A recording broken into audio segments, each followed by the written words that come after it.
إذا مرحبا بكم جميعا مرة أخرى. ستقام هذه الجلسة باللغة الإنجليزية. بإمكانكم الحصول على أجهزة الاستماع للترجمة عند مدخل هذه القاعة. Good evening everyone and welcome to our session titled Investment Insights: Trends Shaping Real Estate Today. We'll explore the latest trends and strategies that are shaping the real estate landscape, from investment strategies to sustainable development and innovation in the sector. This session aims to provide valuable insights from industry leaders who are at the forefront of these developments. I am honored to introduce our panelists today, starting with Professor Andrew Boom, Emeritus Professor at Oxford University, who brings a wealth of academic and practical knowledge in real estate and investment, and Mr. Robert D. Franco, Chief Development Officer at Ru'ya Company, known for his expertise in real estate development and large-scale projects, and Mr. Nasser Al-Ghadi, Chief Investment Officer at Awqaf Investment, who specializes in endowment investment and sustainable growth, and Mr. Osama Qabbani, Group Chief Development Officer at Roshan, leading efforts to develop innovative and integrated residential communities, and Dr. Khalid As-Sahimi, Chief Development Officer for Real Estate Development at NHC, contributing significantly to urban development and real estate. Please join me in welcoming them and thanking them. Thank you for joining us today. Starting with you, Professor Andrew, what are the major global trends in real estate investment that professionals should be aware of today? Okay, thank you. So first I'd like to say thank you to the organizers for inviting me to Riyadh. It was raining in London when I left, and it was raining in Riyadh when I landed. Maybe I'm very lucky. True, thank you. We're lucky to have you. So I teach an executive class at Oxford, and I've been privileged to meet many Saudis in the last 2 or 3 years on my exec class. And I also chair an investment company called Newcore Capital in London. In both the classroom and in business, there are 5 things that keep me interested right now. So the first thing is geopolitics. You know, flows of money around the world are different now from where they were 20 years ago. So understanding where the money's coming from and where the money's going to is very different the way it used to be. Secondly, demographics, which is always important. You know, money will flow to the places where there are young populations, growing populations, and we've got equal challenges with aging populations in many Western countries. So how does the real estate market cope with that? Thirdly, we've heard a lot about sustainability, but it's very, very important. In my investment business, we are driven very, very strongly by environmental sustainability, but also social sustainability. Then technology, of course, as we've been hearing, is important. It's not affecting my business as much as it should be, but it affects what I talk about a lot. And then finally, there's something else going on, which is the change in asset allocation from public markets to private markets, and the way in which real estate and infrastructure are increasingly getting closer, and they should be the same asset class. So in developing markets, understanding innovation and understanding infrastructure and real estate is very important. So on previous panels, we've heard about vertical integration of businesses. That's very important in these markets. So I hope that's enough for now. It is. Thank you indeed, Professor Andrew. Mr. Robert, how can technology and innovation transform the real estate and construction sectors to meet the demands of modern urban development? Thank you. First of all, thank you everybody for having me here, and thank you to the organizers for bringing us all together. In terms of innovation and technology, well, it already has. It's shaping everything that we do, from pre-acquisition to market studies to getting real-time transactional data, to how we deliver the projects in construction, handover, facility management. It's in everything that we do today. I sort of like to divorce that word innovation and technology, apart, because, being innovative is finding creative ways to solve complex problems. And technology are the tools that we require and use every day. And some of the challenges that I see across across our industry, in the market today, and the projects that are even ongoing in the kingdom is how we're leveraging technology, how we're rolling that out downstream. It comes down to business maturity. It's easy to write policies to engage in technology and say, whether it's artificial intelligence, building information modeling within engineering, building information management in which is regarding processes of delivery and collaboration. So it's, when I'm advising, clients specifically, I always push them to take that top-down approach. It's easy to write policy, and it's another thing to bring that downstream. So you can be as technology focused as you wanted, but it's about how mature are the businesses downstream, your partners, your consultants. A big question is your contractors. How do you bring them into the fold? How, because, and I think everybody has, been around the industry, a lot, and especially in the kingdom, is how do you get those contractors to engage with technology? Mm-hmm. They have to invest in themselves, and they're scared of it, and so you see a lot of projects break down within mid stages. Technology sounds great. You get a consultant that totally knows how to use it, and then you're left with a contractor that, by and large, doesn't know how to engage. So, pushing businesses to engage those parties downstream earlier, bring contractors into the fold, to have those discussions and sort of walk them through that to make sure that your projects are more successful. Mm-hmm.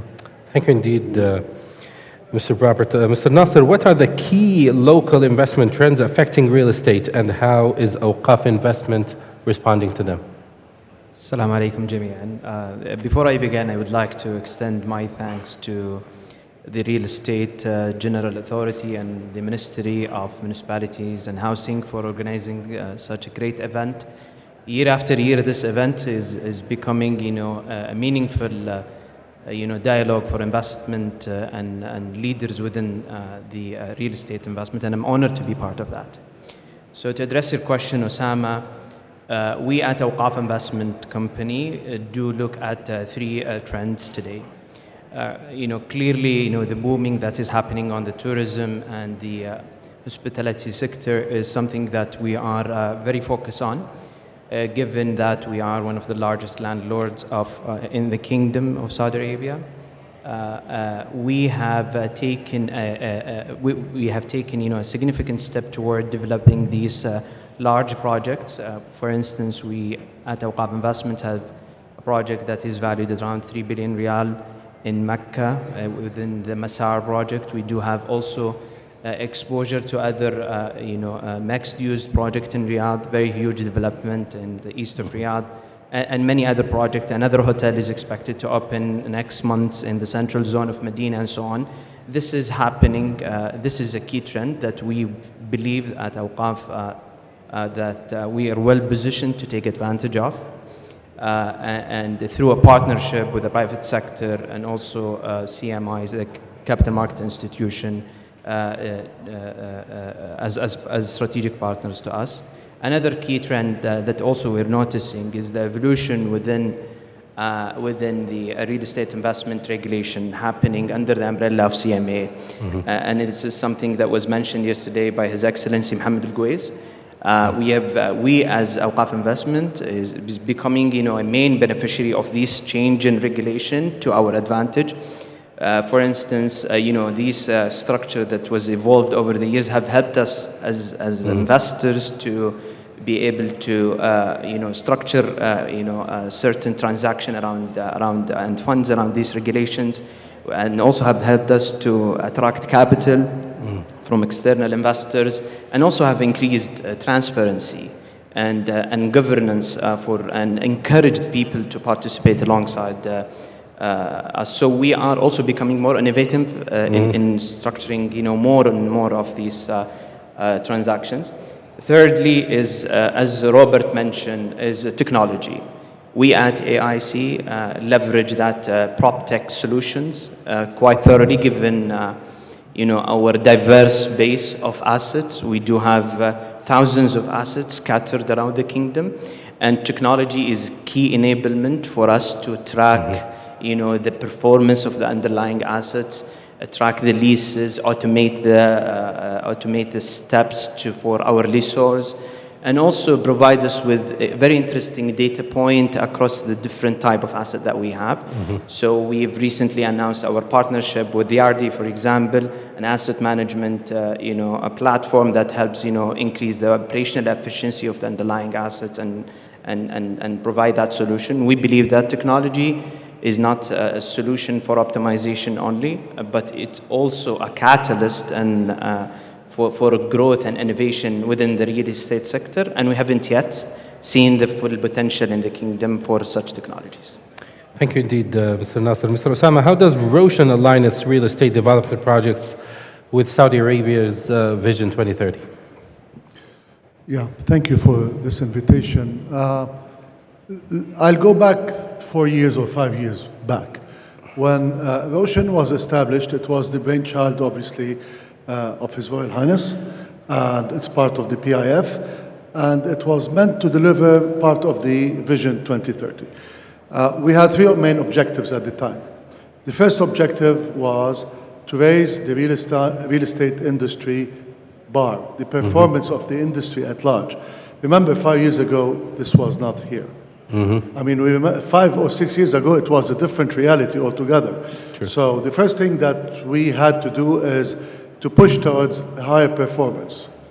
The second thing we had to do is to deliver homes in integrated communities so that the home ownership between 5 years ago and 2030 amongst us, and I think with NHC, we will hit almost 70% ownership. That was a clear objective of ours. Our share was to build almost 400,000 units. And the third thing was to create integrated communities. 4 years after, or now 5 years after, I think we can check all the boxes. The real estate industry today is second to none in Saudi Arabia. I mean, conferences can tell you, students abroad can tell you, performance, banks, everything. It is now at a global level for sure. And in time, even the ambition that was set by leadership, I think you will see real estate products even advanced more than anywhere else in the world, and it will happen. It will take some time, but it will be there. It's a one-way highway, and we are all going in that highway. As far as development, obviously, we have developed lots of communities. We are building others.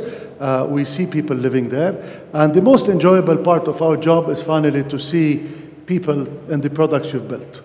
And then to go understand where you went wrong and where you went right and how you continue. Now, the difference, I think, between Roshan and the typical developer is that we sell lifestyles.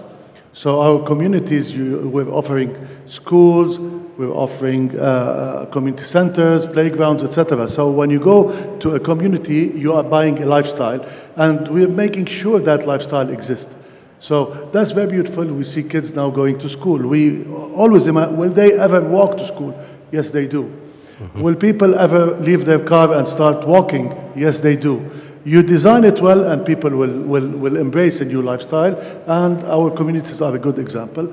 And lastly, with maturing in our community, which is now a steady business all over, we're definitely starting to look into newer trends. We all speak about hotels, office buildings, etc. But obviously, the economies are pushing towards something more sophisticated. We're starting to see investments in last mile delivery. We're starting to see investments in data centers. We're starting to see investments in healthcare living. Perhaps we might see later on in senior citizen living, but that's a very social condition. So today, I think ourselves and many other people in the ecosystem, we are starting to explore a more sophisticated play. And in time, I think you will see products that are amazingly good and amazingly high quality. And it's just, we're living it. It's a very exciting period in Saudi Arabia. Inshallah, Very it is. exciting It period. is. Thank you, Mr. Osama. Dr. Khalid, what are the main drivers that will affect the real estate market demand? Thank you very much. Well, many factors actually that will drive the real estate market, and recent changes happening in our lifestyles, the great development happening in the transportation, telecommunication, IT systems, it had a great impact on the people's requirements when they are looking for a proper real estate asset to own. I will start with people now are more appealing towards suburbs. They find that the communities which are developed by Roshan NHC outside the central areas are more attractive for them to live, easy to communicate. I will find all of my facility, all my requirements. I can communicate with the city whenever I want. Plus, I don't need really that much of communication towards the center. If I have a proper IT connection, I can work from home. I can do all of I hope you don't mind getting the mic closer. Yes, please. I can do all of my work and functions from home, or I can do my governmental requirements through the internet. So that will really have a big ability for living outside the central areas. Second is the smaller units are much better with the recent increase of utility costs, furniture costs, maintenance costs. People are now more careful to choose a proper designed units with a small area, less cost, less financing expenses, less maintenance, rather than having a bigger house with a useless designs. Third is the workplace at home or within the community. With the recent technology of working from home, most of the international companies and even the local companies now are encouraging people to work from home because it will be less costly on them. So in the current requirements, if I have a nice community center where I can do my daily meetings, it will save me the trip from and to work. The efficient modular construction system, which will decrease the overall cost of the real estate, is very important now. People are not really looking for decorative house with fancy facades and decorative items. People are looking for more durable, efficient designs, modular designs, which saves a lot of cost. I would also talk about the change of mentality about the stage house, which is very important. My father, my grandfather, and yours as well, they were thinking of, if I want to own a house, I want to own a house for me, my sons, my grandsons, and grandsons and grandsons. Currently, that's not the case. People are now thinking of a stage house, an era house. I would live for this house for 10 years. After 10 years, I can move to a bigger house, and perhaps after 20 years, I will move to a smaller house, but probably on the beach.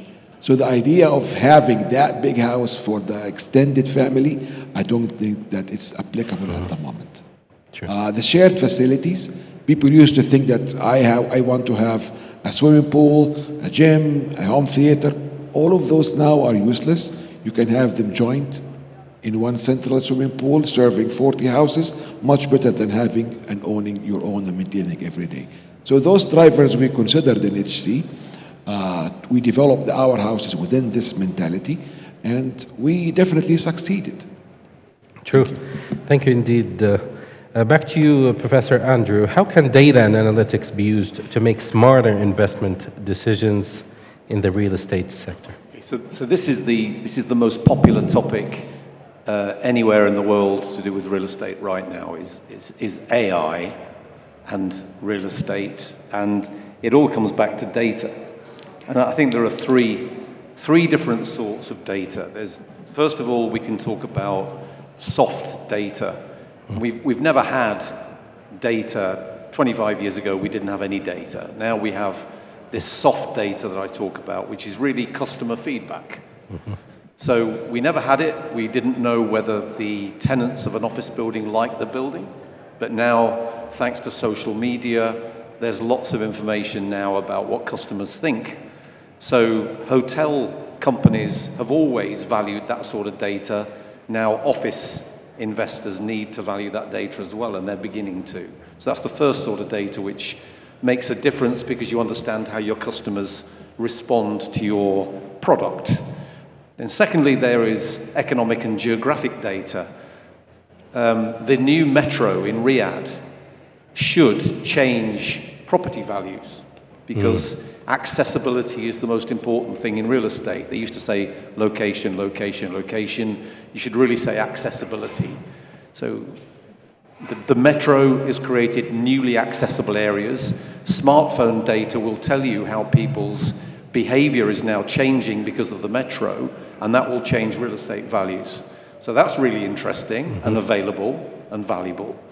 The third source of real estate data is really hard real estate data, which we don't have, we've never had, and I'm not sure we will get very quickly. And that is data about real estate values, about rents, about prices, about private financial deals. And AI will struggle to make any sense of real estate values until this data is very public, and it's going to take a long time before that happens. So just a word of warning, we can overestimate how quickly AI will change the real estate market in that particular hard respect. Is there a success story somewhere in the world where they have that data available, the real estate value? I don't know of any success stories elsewhere in the world, although I could tell you I had a meeting last week with an entrepreneur in London who wanted to get people to load all of their real estate data onto a single site so that they got daily valuations of their property. And I said, they're just not going to do it. There is no reason why they should do this.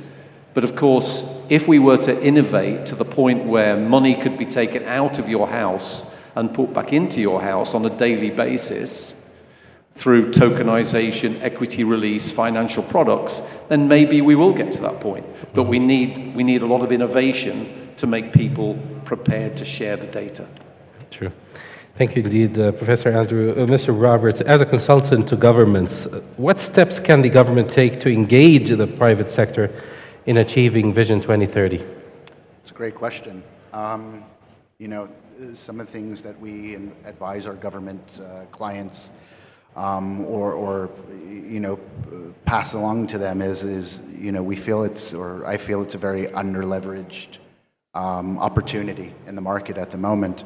You know, if you look at what's happening in the private sector and private development, you're seeing a lot of private developers come online in terms of thinking, embracing technology, embracing process.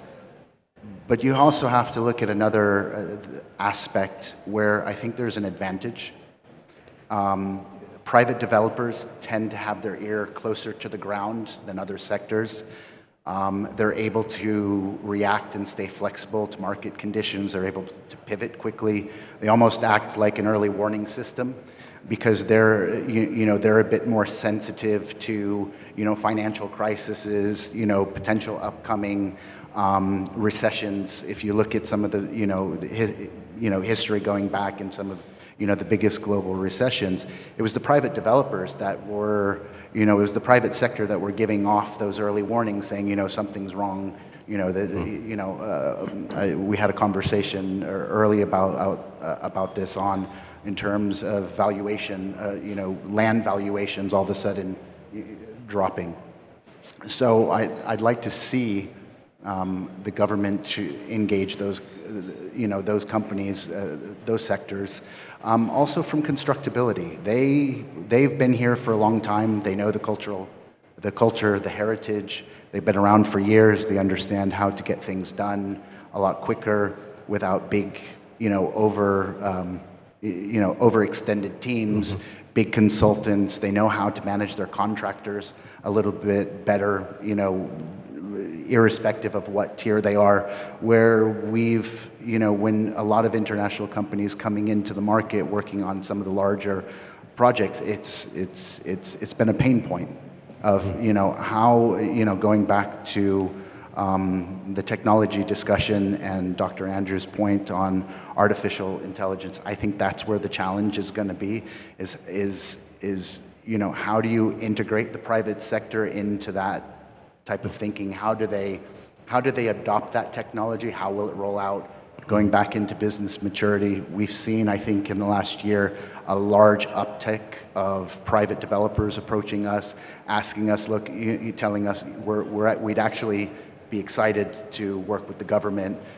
How do we work out the corporate governance processes? Because working with the government, corporate governance, health and safety, quality control, contracts are especially difficult to follow. There's a lot of challenges in terms of understanding the contractual relationship, to understand design requirements, to understand technology requirements, and I think that's where they'll struggle. But I think if you can leverage opportunities to hire, to form joint ventures, SPVs, private-public partnerships, and work with them and leverage that local experience, I think you're going to see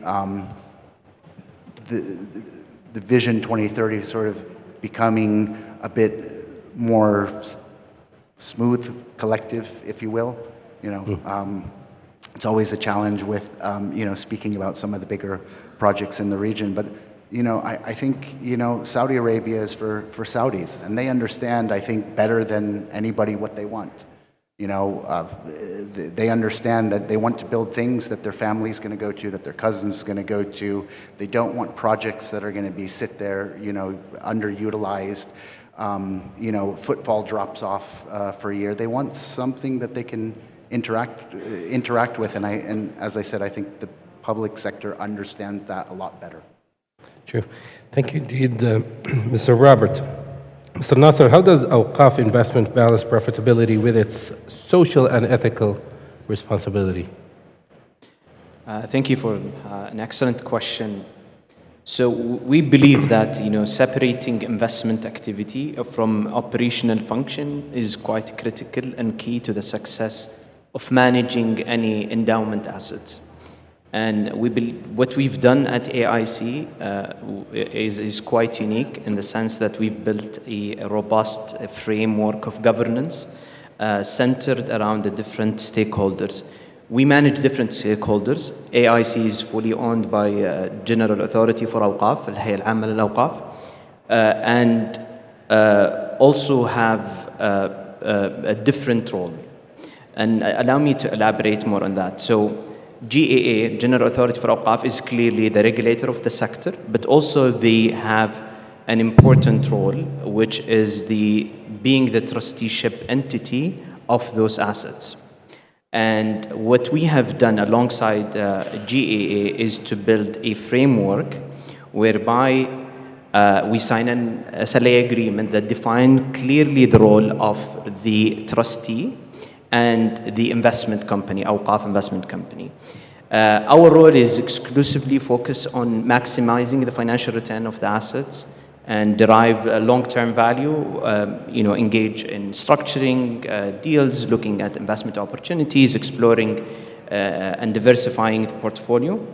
And the trustee role is limited to ensuring that this asset is aligned with the intended purpose of the waqf, according to the waqf deed, and also responsible for the disbursement activity that comes out from these investments, and allocate this according to the waqf objective.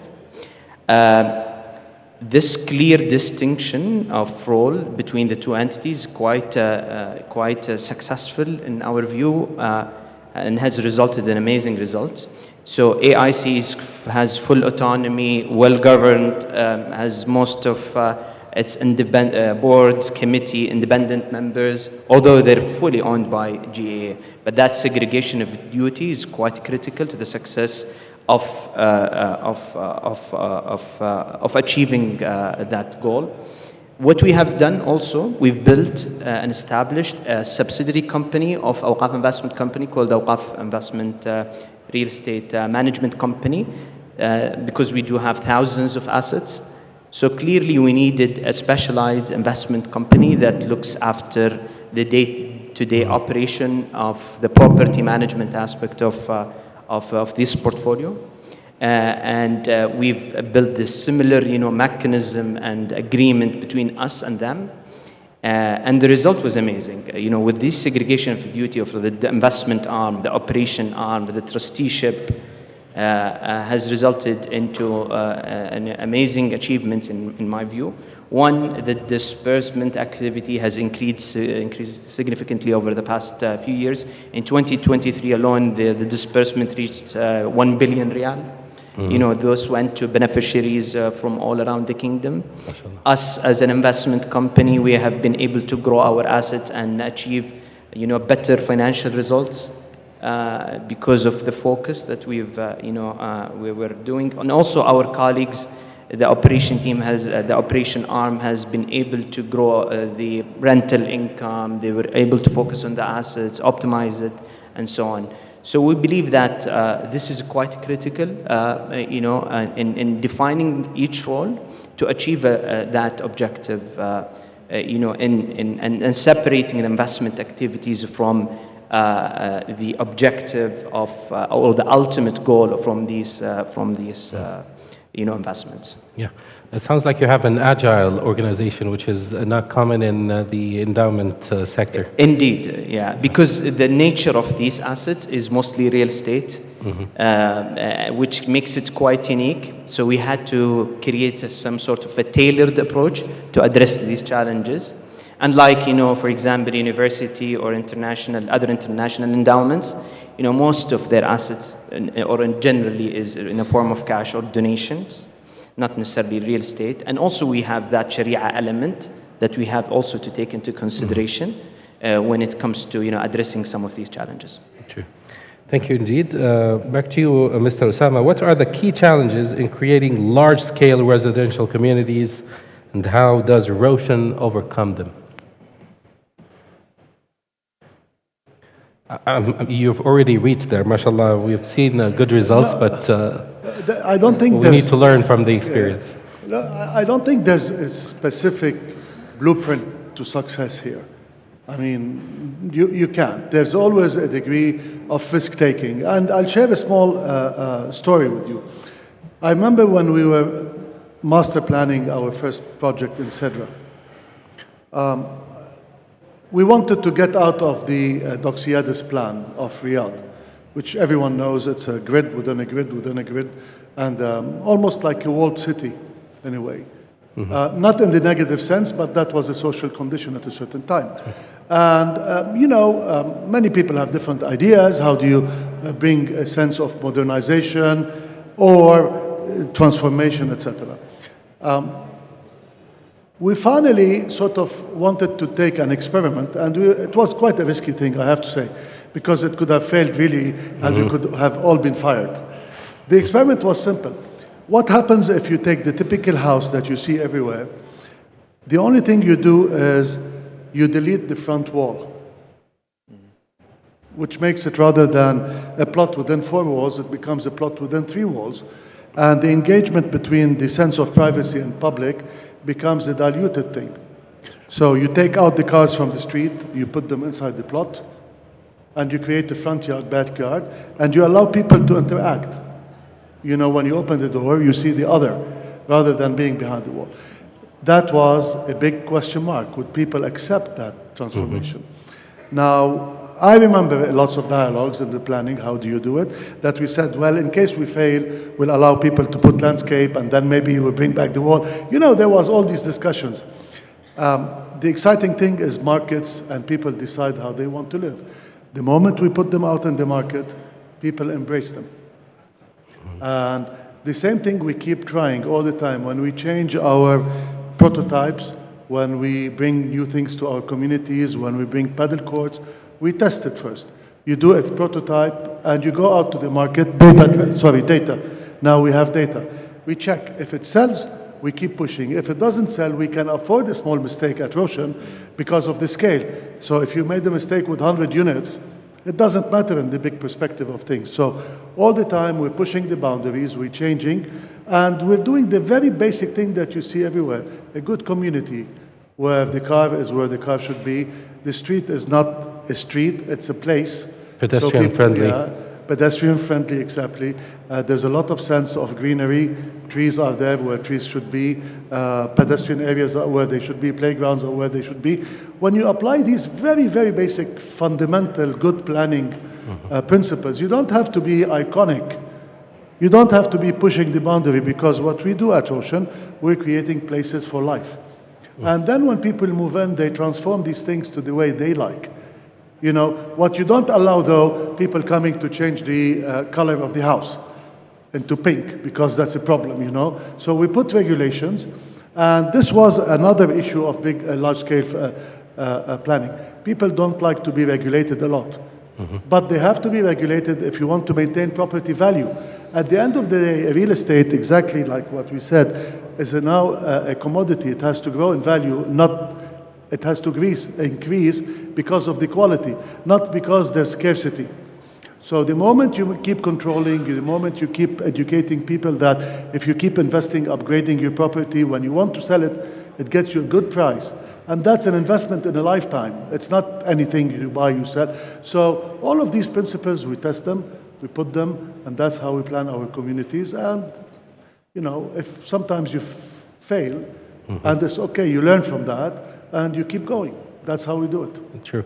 Does the age, the demography of your clients, does it play a role in accepting the new lifestyle? Absolutely. Look, I remember the last National Day. It was the first National Day when we had almost a couple hundred units already delivered, and people were living there. So we wanted to create an engagement in the community. Obviously, you know, we got the music, etc., and people were parading. And what was extremely exciting, when you listen to music, if you're living there, the first thing you will do is open the door, because you want to see what's happening in the street. And the moment people see this parade, automatically they go out and walk. They want to be part of it. So we started with like 20, 30 people. By the end, the parade toured the whole neighborhood. Everyone was with it, and we ended up in the playground, and you know, we had cakes, etc. So everyone get to meet everyone, and you created a sense of community, and it does work. Simple, good things do work, and they have a big impact, and that's really how we apply it in all our communities. You don't have to be really making the big things. Very simple, very basic, and they work. Thank you indeed, Mr. Osama. Sure, go ahead. Yeah, just I'll respond by going back to something you said about communities being iconic, and you don't have to focus on iconic structures. But I believe that you know, you don't build or design something iconic; it becomes iconic by the way how people interact. So, just my question is from a Roshan perspective, how do you stay ahead in terms of activating your communities with everything that's going around in KSA at the moment? How are you able to maintain that over long term of keeping those communities interesting? Again, it's data and listening to your customer. We do engage a lot of questionnaires all the time. Like everyone else, we now have our website, and people can get engaged, but we ask a lot of questions. What else can we do? What is missing? We create a lot of activities. Children, obviously, is key. So all the time we're targeting kids. There are a lot of events that happen for kids. There are educational things, cultural things. We recently opened a small nursery where people can come, learn about plants. You can have your little garden, you plant certain things. So we keep engaging a certain age. And then sports. Everyone likes to kick a ball. Sure. Do these things. Again, it doesn't create rocket science. You don't need to throw tons of money to keep people happy. You just need to know what makes them happy and give it to them, and give it to a good quality. Bring the pop-up, the trucks on a weekend. Do an outdoors movies. You know, we do a lot of these things, and now people know each other. The moment you know your neighbor, you call them and say, I'm going out to play football. Would you like to come? And it happens. Okay? But that's very important when you're building thousands and thousands and thousands of units. Imagine, in no time, you need to create these things so that people get to know each other. Once they know each other, they claim the space, and they do what they like, as long as it's a good quality and it evolves the way they like. So it's not pushing it, it's reacting and Creating making a sense of facilitating. community, yeah. Yeah, good. Thank you. Thank you indeed, Dr. Khalid. As you have heard, Mr. Osama raised the bar when it comes to creating cool communities. So almost the same question to you. Tell us about the success story of NHC in creating sustainable communities that are cool. I think we share the same school, and that's based on paying more attention to the details and what exactly people want and what they can get rid of or cancel. For instance, if you have an apartment, traditionally you have a majlis or a formal reception. That's most of the Saudis have. What we did is that you just use this majlis once or twice a year. It's furnished, you need cleaning, you need air conditioning, so what we did is, no, we're gonna have a common majlis route down the building, and you as a common shareholder will share this majlis. Not only a majlis, we can give you a gym, we can give you a kids zone, a female majlis, a meeting area, multifunction space. And instead of you having let's say a 200 square meters apartment, it's going to be only 160 because we got the 40 square meter away, which means every one of you saved more than 100,000. In return, you have a shared one, which you can use it whenever you want. When you use this one, also you can, like what Osama said, you will communicate with your neighbors and you will know each other and so on. Not only this, but we've created a clubhouse at the center of the neighborhood that everybody will go to the clubhouse if you want to study, if you want to have an at-home work, you can do your homework, you can do your gym, you can do your exercise, go to the pool, meet with your neighbors, and that's what we did in most of our communities. That clubhouse is a very big, valuable asset to our communities.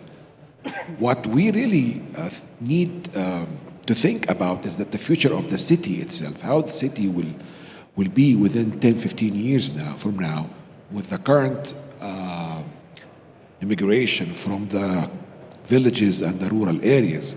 So the city, it needs a lot of rehabilitation in the centers. A lot of development of the infrastructure is happening now, like the metro, like the infrastructure. Like your experience in Jeddah is starting to be very valuable. But again, we need to be more careful about the city centers, which needs a lot of development. We need to keep the cultural, historical, valuable assets in the city center and reshape it for the future. That's what's really important for us, I believe. Dr. Andrew, about the same topic, how do we have better communities in real estate projects? I was at a meeting last week in London where we were talking about exactly this issue, and the conclusion we came to was something to do with neighborhoods. The idea that people relate to their immediate surroundings. And what I've heard from the gentleman from AHC and Roshan is very encouraging, that thinking about neighborhoods, I think, is at the core of this. Mm-hmm. We hear a lot about the 15-minute city, which I think has got, it's not a rule for everybody, but it's an interesting concept that if you can create things, and even walking to them, that's encouraging as well. Will people walk in Saudi Arabia in the summer? But if you can create those sorts of facilities that people can walk to, and facilities that we invest in London, we invest in healthcare, we invest in schools as part of the neighborhood. So there's no reason when we talk about this coming together of infrastructure and real estate, we need to think about neighborhoods as investable areas with infrastructure facilities like healthcare and schools alongside housing and retail and places to work. The last thing I'd like to say is my daughter is currently running a business in London where she's putting co-working space on the ground floor of residential blocks of flats. Interesting. And it's a way that helps the developers get permission to build the flats because it's a community facility. So it goes back to social impact, a place for particularly non-working mothers to go back to work in the co-working space. Mm-hmm. So the neighborhood is my answer. Back to the mixed use. Mixed use neighborhood. Interesting. Mr. Robert, what are the key factors for ensuring that real estate projects remain sustainable and impactful in the long run? Not the medium, long run. Like, It's a great what's question. that, 20, 30 years? Yeah, I mean, that's a great question, and forgive me if I sound like a father scolding his children, but, you know, budget outturn cost. Criticize yourself. Look at your project in a way where you're critical against yourself. You know, challenge your market study. Challenge that feasibility study. How many times do we get feasibility studies that are turned around? Doesn't matter who the agency or the consultant is, and you know you see the wrong benchmarks in the market. You see 30% above what it actually costs, and so you spend a lot of time in a room with a lot of people talking about virtually nothing, or saving a cost that really doesn't exist yet. Look at your budget outturn costs. Criticize yourself a lot, 2 or 3 times. Spend more time in design.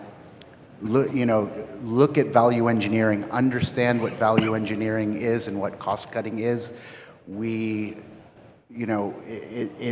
plagues our industry where we spend so much time in design, or we want our return of investment so quick that we rush out to construction, we rush out to tender. The design is still going. Hold back, take that time, because it actually costs you more and takes you more time in the long run. And it does, and it's just proven over and over. And even if you manage to construct that asset, you spend a lot more time fixing the problems, and you don't realize, because you're so capex focused, you don't understand, the project life cycle costs of that asset, and so you need to start looking at the OPEX. Don't be afraid. People doing hospitality projects, don't be afraid to push back on your operator. Your operator is going to ask for the world. They're going to spend your money, but you know best what you want. You know best what you're expecting. Your rates of return. Push back. It doesn't cost you anything. It will only save you time and money. Spend time in that, in the design phase. Work out all the kinks, and you'll be surprised to see if you go out to tender or construction or enabling works in a smart and effective way. You'll see that you actually constructed quicker. You'll be able to have a better overview of your budget outturn costs. You'll be able to control your consultancy costs a lot better. And that mistake is made public, private sector. I come from the government sector and the private sector, and we all make the same mistakes across the board. And that's how you build sustainable projects for the future. That's how a lot of people have a hard time letting go. I've made those same mistakes in my career where we've looked at an asset, we're building it, and we're saying, it doesn't really matter what it's going to cost to operate because we're going to get rid of it. We're going to get rid of this mall, we're going to sell it off. We're done with the asset, and then the market changes, and you're stuck with that asset for 10 years, and you find that it's taken you just a long time, a lot of money operating that asset. Because you were so capex focused or looking at the the upfront development costs. Mm-hmm. So that's probably the best advice I have to just about any client I talk to. Spend more on capex to avoid a lot of or more OPEX. Well, no, don't be so. So a lot of people are are capex focused, and you'll see that more. I think in the private sector, because they're more sensitive to the market. They've got stricter finance requirements because they're not. They're not capital heavy, funding structures, funds want their money back quick, so there's a lot of pressure to build, turn it around, let's sell it off, let's get out. But, Mm-hmm. A lot of it's a dangerous pitfall because almost everybody falls into it. And you find yourself looking up into the darkness saying, how do we recover from this? Interest rates change. So don't be so capex focused. Obviously capex is important. Look at things like value buying. There's all kinds of different things, but in terms of project sustainability, it's I think, the safest methodology. Thank you indeed. Mr. Nasser, what strategies does Awqaf investment use to improve the quality of its real estate investments? As I mentioned earlier, when we've inherited this portfolio, it was mostly concentrated in the real estate sector. And when we've looked at, successful international endowment models globally, we've seen, how diversified their portfolio is across the different asset classes. So what we have, done is to gradually reduce our exposure into a more diversified, portfolio to create more balanced portfolio that can, address different market environment and different market cycle, and is to be able to generate sustainable returns over the long term. Within the real estate, we've, because of the large number of assets that we hold in terms of size and also the complexity of the underlying assets, and some of these structures within Awqaf is quite also unique. What we've done, we've divided our portfolio into different pockets. With first pocket of portfolio, what we call the prime assets. These are assets that has a significant economic value or historical, value. For those assets that have a huge impact on the portfolio, we've immediately hit the ground running. We've engaged with top-tier managers, developers to develop these assets if it's an empty land, or enhance the performance of the underlying asset just to create that impact effectively and quickly. And the second pocket is what we call leasable assets. Those are producing significant portion of the rental income to the endowment. However, it is not that, it is already up and running and producing some income. And we've continued to enhance the operation of the underlying asset. And the third one that is non-investable, either sits in a very remote area where the operation cost outweighs or surpass the returns that is expected to come from these asset. And what we've done, we've taken a decision to reposition, strategically reposition this portfolio either through sale or consolidation or redevelopment, depending on the market opportunity. But we've built a very diversified and continue to build that portfolio, diversified portfolio across the different asset classes. And we've had also provide our support to the non-profit sector. One of the main pillars that Awqaf Investment today in our core strategy is to extend support and advisory service to other participants in the non-profit sector, as this is a core pillar of the Vision 2030 to increase the GDP participation of the non-profit sector from 1% to 5%, and we believe that we should play a pivotal role there. And soon we will be announcing significant partnership with one university and one large non-profit institution for that research. Will have, sorry? That part for research purposes? No, that actually we've played a pivotal role in advising them on their endowment structure. Oh, wow. And also help them to navigate the different asset classes. Because what we've noticed that some of these, non-profit organization or university or our foundation have exactly, if not almost 99% similar challenges that we have faced. And we believe that we owe the sector the experience that we've learned over the past few years, given, the magnitude of our portfolio. I believe endowment sector in Saudi Arabia has some numbers that surpass any experience worldwide. What are those? I forgot. Like the biggest awqaf in the world are in Saudi? Indeed, yeah. So we have the oldest and the biggest. The oldest waqf in Islam, which goes back to 1400 years ago, Waqf Uthman bin Affan radiallahu anh. And this is something, as we speak, we're developing, and we're taking the lead as Awqaf Investment to develop the site as a tourist destination, and also visitors for Mecca and Medina to come and pass by. And also we have the largest assets, the clock tower of King Abdulaziz Waqf in Mecca. It's the largest property waqf in the world. That's amazing. Thank you. Thank you indeed, Mr. Nasser. Mr. Osama, back to you. How does Roshan incorporate sustainability into its development projects?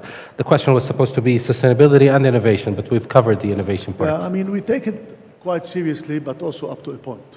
Again, we take it quite seriously that we have a team of 9 people that works within the development team. It's our sustainability team. We do look at materials. We do look at testing different products. We look at temperature control. We look at intelligent systems. And we put them all together into the development process. However, we allow also and we do have indices that we want to achieve. However, we allow also the development directors, because we have a lot of development directors, obviously each one is in charge of a project, to make the final call if he can afford it or not. Because sustainability, in as much as it is a government-led and important aspect, people pay for that. Make no mistake, whatever cost you put, it's being passed to the end user that's buying the house. True. Okay? And there's always an increment on cost because of sustainability. Now you could argue, well, in 10 years you will pay off. But our guys who are on the ground, and they talk to people, and when we push the price another 10,000, they will tell you, people are not paying. And when you are in the middle class homes, that's not price elastic. You have to be very careful. And on top of that, what we do, that's one aspect. The other aspect is we decide what are the important things that no matter what, you have to do them. Like insulation, whatever, you must do. You cannot build a house without insulation in Saudi Arabia. True. That's common, okay? But there are other aspects that we sometimes, buying material, etc., we're a little bit lenient and we allow some decision. The other aspect we take is now into sustainability is the ESG financing. As a corporation, we're obviously working towards data, measurements, etc., so that when we are again out in the market trying to raise funds, you can get sometimes a break in your interest rate because of ESG. So the team is always collecting data, enforcing standards, and testing if people can pay for it or not. I think in the journey over the last 2 or 3 years, we're doing reasonably well. Recently, we invested in a big company that you can have carbon absorbing paint. So you build the house and it does absorb carbon. That's a new technology. So as a company, we're always talking about innovation. We're investing sometimes in new products that we believe on the long term will have a big impact. So we apply them also with in our communities. Obviously, we also do the greenery. There's a lot of investment in green spaces, recycling of water, using the recycled water for planting the trees, etc., for watering the trees. So it's a team of scientists. It's not an amateurish thing. These are highly experienced guys that are within the business, and they interact with everyone financially and operationally.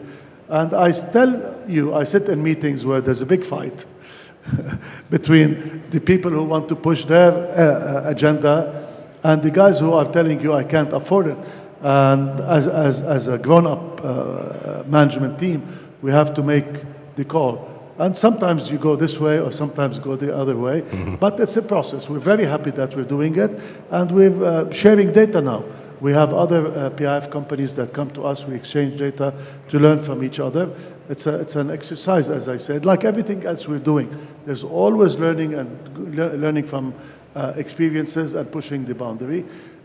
Where are we heading? I think while you were asking questions, I had something to think about. Just imagine a future where the cars are all electric. Okay? Just imagine what that could impact the environment. Think about driverless cars that are already in San Francisco. I had the privilege of trying this car, which is very scary in the beginning, but you sit in a driverless car that takes you wherever you want to go. So if we start going in that direction, imagine how much parking space all over the city is available that's useless, because a driverless car does not need the parking. It's something that takes a machine from point A to point B. It doesn't have to park in your home. It doesn't have to park in the shopping center.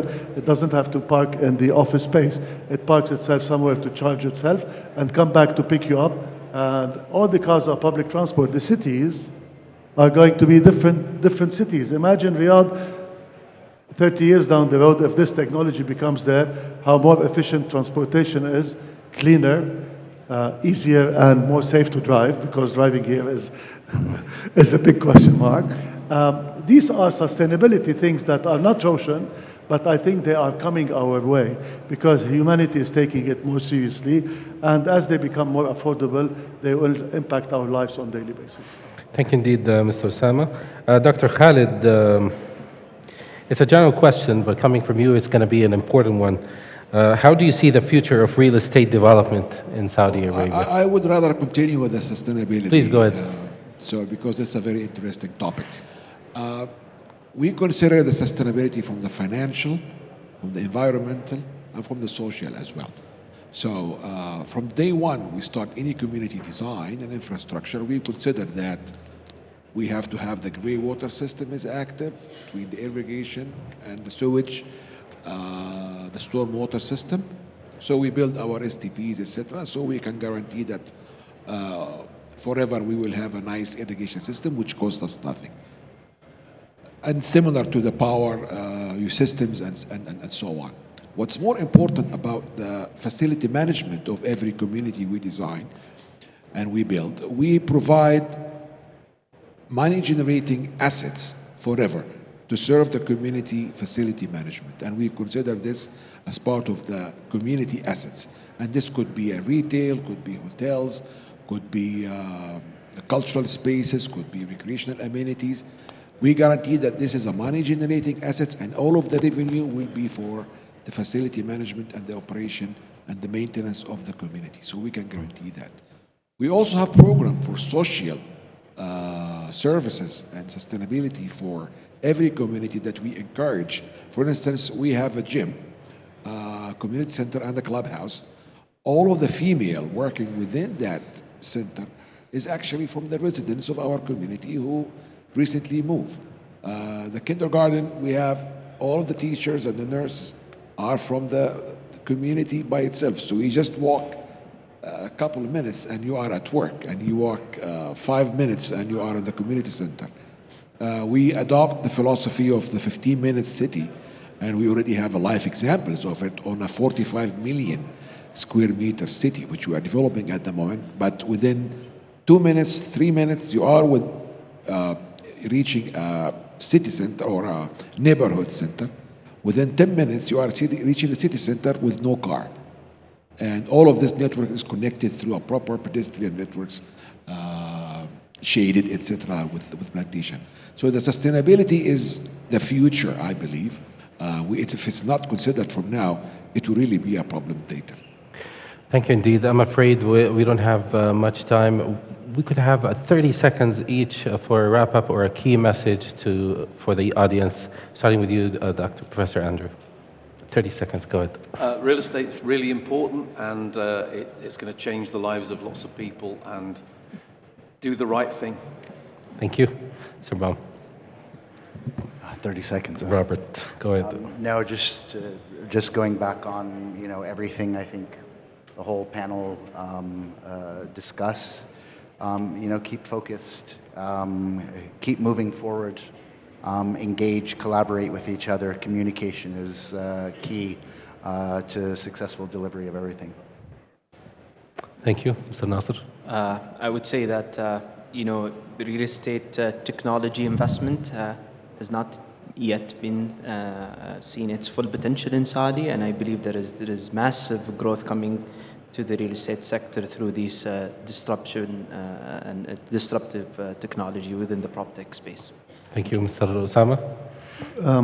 We're always building for people, for families, for children to grow up in these assets, and we should keep that in mind. And everything else is a challenge to how to create lifestyles rather than just creating value and money. It's for the people first, and then everything will follow. Thank you indeed, Dr. Khalid. I think what's happening in Saudi right now is very promising. We're part of it, and I'm proud to be part of it. We are getting all the lessons learned from previous experiences around us, which is very important. So we hope that we are on the right track, and we will deliver something that we are proud of. Inshallah. Thank you. Dr. Andrew. I'm sorry to say one more thing. Keep learning. That's the most important thing. From an academic, of course. Thank you indeed.